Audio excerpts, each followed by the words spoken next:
anak-anak manis. Loh, kok pada cemberut aja sih? Kami sedang berkabung, Paman. Memangnya kenapa? Miau, kucing kita meninggal. Oh, kasihan sekali. Tapi kenapa sih bisa sampai meninggal kucingnya? Karena tadi pagi kelindes mobil mati.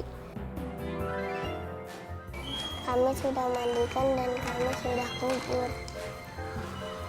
Bagus sekali ya, berarti kalian sudah melakukan yang terbaik untuk kucing kalian.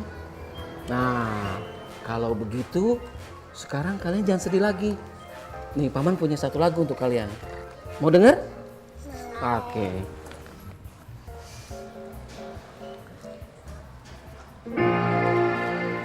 Kucingku belang tiga, sungguh manis rupanya, meong-meong bunyinya, tanda lapar perutnya. Nah, itu tadi lagunya. Iya. Ya, Paman, kami jadi ingat Miau lagi. Ya, saya jadi bingung. Pertama, kata-kata yang mereka ucapkan seperti yang diucapkan oleh orang dewasa. Yang kedua, sebegitu dalam perasaan mereka saat ditinggal kucing kesayangan mereka. Apakah ini bisa disebut juga sebagai intelijensia? Salam jumpa ayah, bunda, dan bapak ibu guru tercinta. Senang sekali saya Novita Inji dapat kembali menjumpai Anda di sebuah program yang akan membahas tentang pendidikan anak usia dini, insan cerdas berakhlak mulia.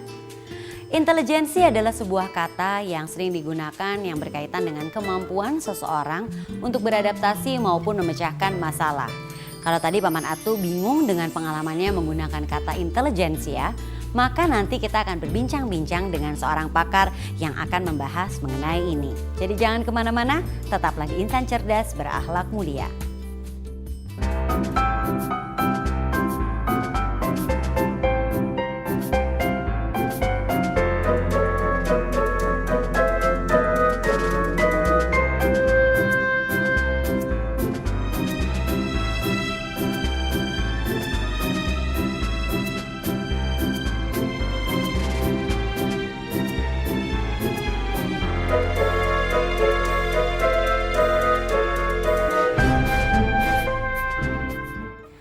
Ayah, bunda, dan bapak ibu guru tercinta, berkaitan dengan topik kita tahapan intelijensia pada anak, kita akan langsung berbincang-bincang dengan seorang narasumber. Beliau adalah Dr. Yeti Ramli SPSK, ahli neurologi pediatrik FKUI dan Rumah Sakit Cipto Mangunkusumo. Apa kabar Dr. Yeti? Baik, Mbak Inji. Sehat ya dokter ya? Ya, alhamdulillah. Nah, ini topik obrolan kita seru banget ya tentang intelijensia pada anak, khususnya anak usia dini ya. Mungkin bisa dijelaskan lebih dahulu nih dokter, apa yang dimaksud dengan intelijensia? Karena kan orang sering sekali mengkaitkan intelijensia adalah dengan kemampuan seseorang untuk memecahkan masalah. Itu sama nggak sih dok? Ya, jadi intelijensi itu adalah kemampuan kita untuk beradaptasi dengan lingkungan dan dalam hal memecahkan masalah ya.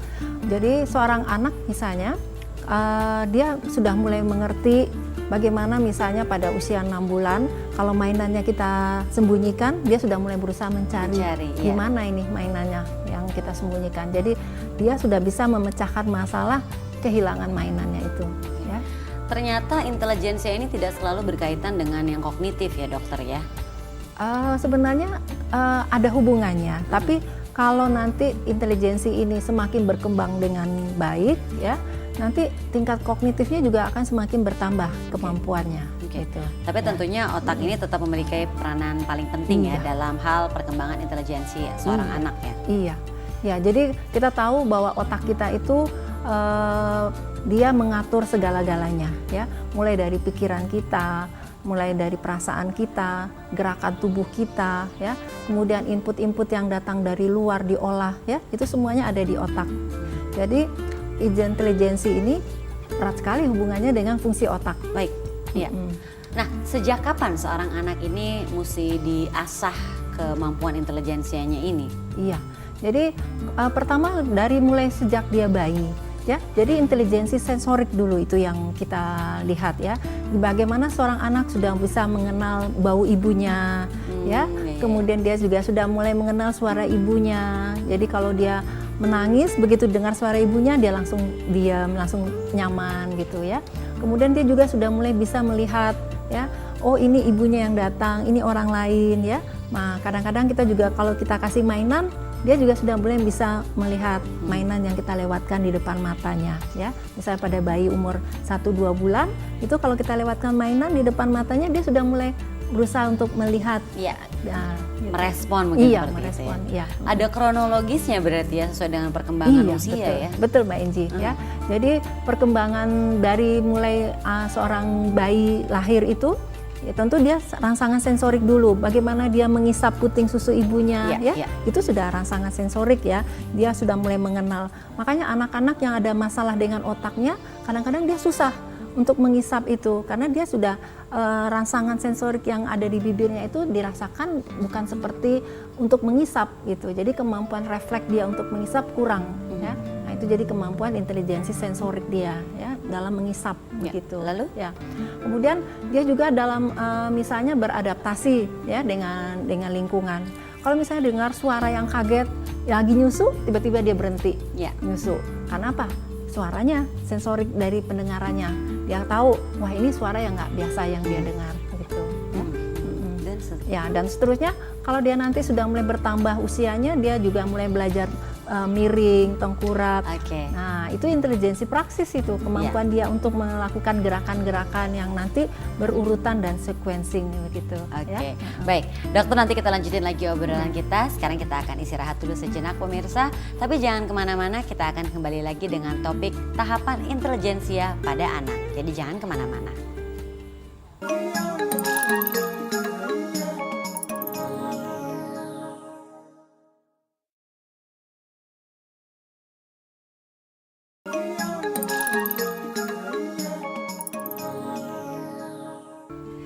Terima kasih pemirsa, Anda masih setia bersama kami di Insan Cerdas Berakhlak Mulia. Kita lanjutkan lagi, kita ngobrol-ngobrol sama Dokter Yeti ya.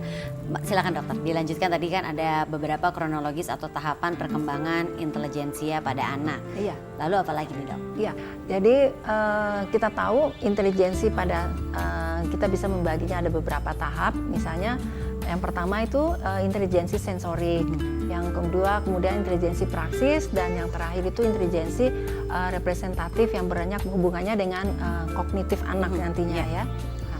Oke, nah mungkin bisa dijelaskan satu persatu nih. Kita mulai dari tahapan intelijensi sensorik. Ini penguraiannya seperti apa, Bu? Iya. Jadi kalau yang intelijensi sensorik itu yang tadi saya katakan bahwa itu dimulai dari seorang bayi semenjak lahir ya, bagaimana dia bisa mengenal puting susu ibunya ya, dan dia mulai mengisap, kemudian dia juga sudah mulai bisa nanti mendengarkan suara ya. Jadi kalau nanti dia lagi menyusu tiba-tiba ada suara kaget, dia langsung berhenti itu nyusunya ya. Nah itu termasuk intelijensi sensorik ya.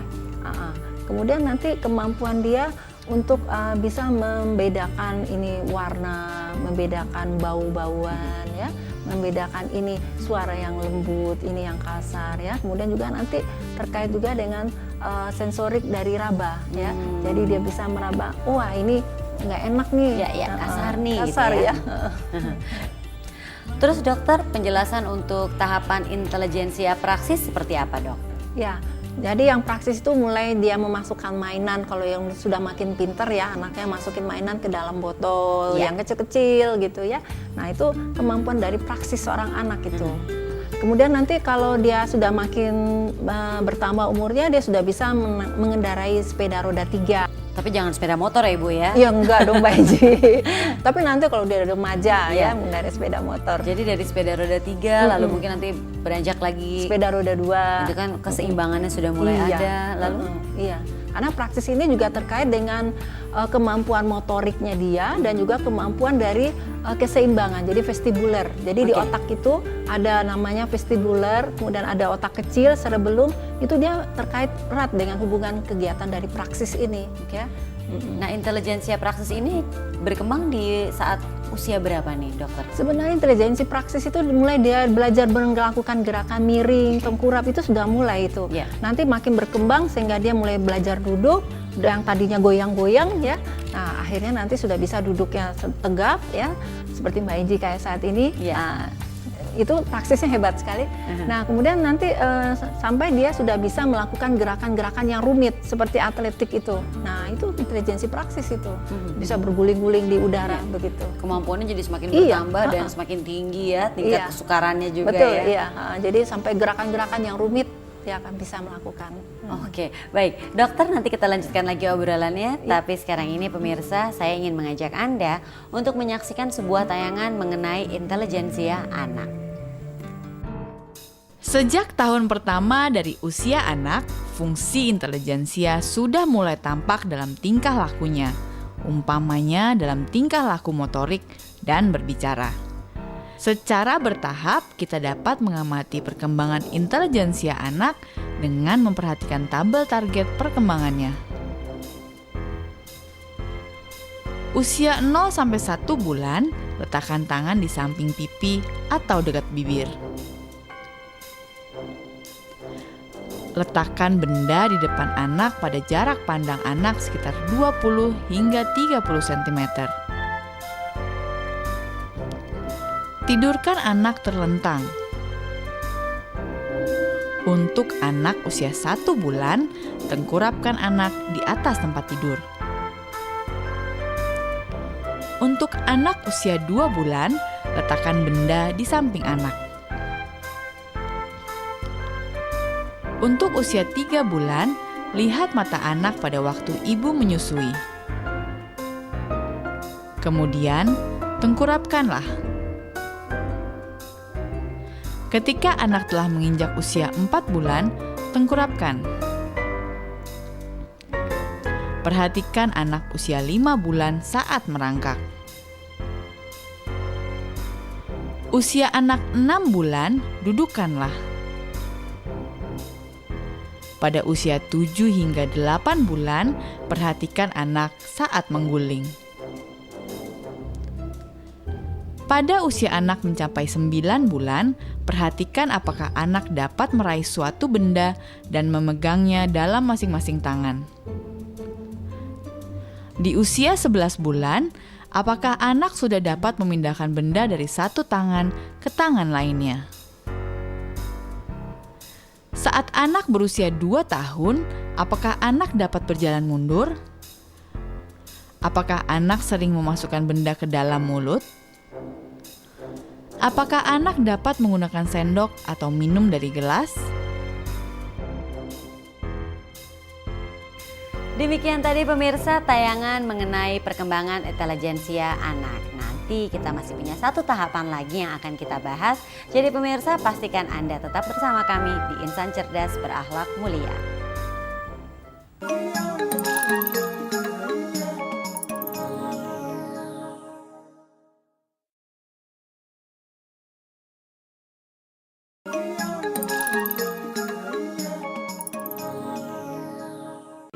Pemirsa, Anda masih menyaksikan Insan Cerdas Berakhlak Mulia. Dr. Yeti juga masih bersama kami untuk menjelaskan tahapan perkembangan intelijensia pada anak.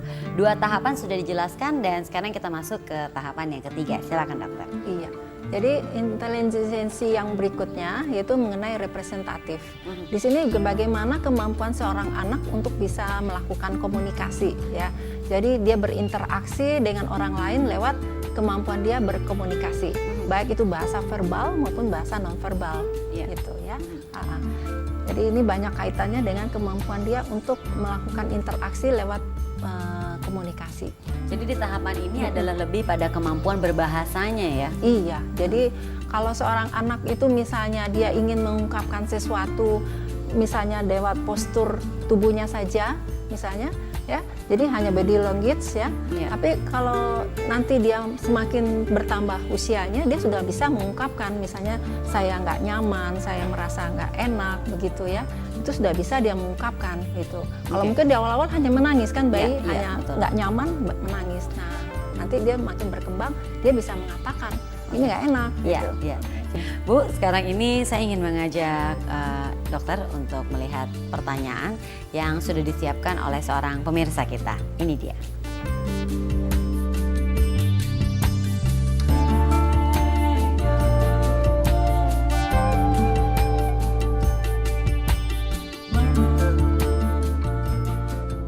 Terima kasih atas pertanyaannya ya. Nah tadi Bu, ini rupanya anaknya adalah perkembangan bergeraknya tidak sesuai dengan perkembangan bahasanya. Nah ini gimana nih Bu? Iya, jadi sebenarnya kita perkembangan itu sebenarnya harusnya berkembang sesuai dengan usianya ya.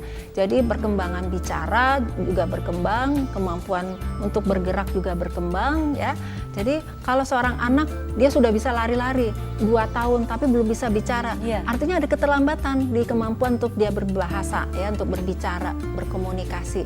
Nah ini kita harus hati-hati. Kalau 2 tahun seorang anak masih belum mengeluarkan kata-kata sama sekali, itu sebenarnya kita sudah harus mulai melakukan suatu tindakan ya. Apakah ini nanti kita harus mencari penyebabnya apa ya, dan kita lakukan tindakan terapi. Jangan dibiarkan. Kadang-kadang kan ada orang tua nih yang berpikir kakeknya dulu juga umur 4 tahun baru ngomong ya. Nah sebenarnya kemampuan bahasa itu, kemampuan berkomunikasi itu adalah tingkat perkembangan otak yang paling tinggi. Erat kaitannya dengan intelijensi. Jadi nanti kalau misalnya dibiarkan, nanti dia akan mengalami kesulitan di sekolah. Jadi gangguan belajar nantinya.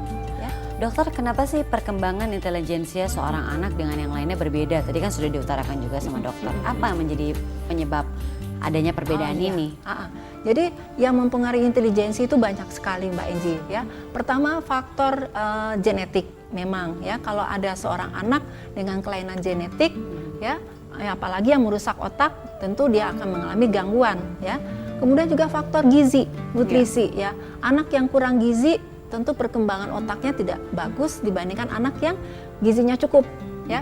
Makanya kita selalu memberitahukan seorang ibu untuk selalu menyusui bayi ya dengan ASI, karena itu adalah gizi yang paling bagus untuk nutrisi pada saat bayi. Kemudian nanti setelah dia mulai untuk makan, kita anjurkan untuk memberikan makanan yang seimbang ya. Jadi ada proteinnya, ada karbohidratnya, ada lemaknya, ada vitamin, ada mineral, jadi lengkap ya. Jadi tidak seperti misalnya seorang ibu hanya memberi anaknya dengan super mie aja, makan mie terus ya, karena anaknya nggak mau makanan yang lain, jadi monoton hanya itu. Tentu gizinya nggak seimbang jadinya kebutuhannya. Nah, jadi kita kalau untuk misalnya mulai curiga nih seorang anak nggak mengeluarkan kata-kata, kita harus berpikir apakah telinganya ada gangguan ya. Kemungkinan. Anak tuli juga nggak bisa bicara ya. Kemudian juga bisa karena dia IQ-nya yang rendah. Karena kalau IQ rendah yang di bawah intelijensi yang rata-rata, tentu dia nggak bisa mengolah. Mbak Enji ngomong, dia nggak bisa dengar nih. Dia dengar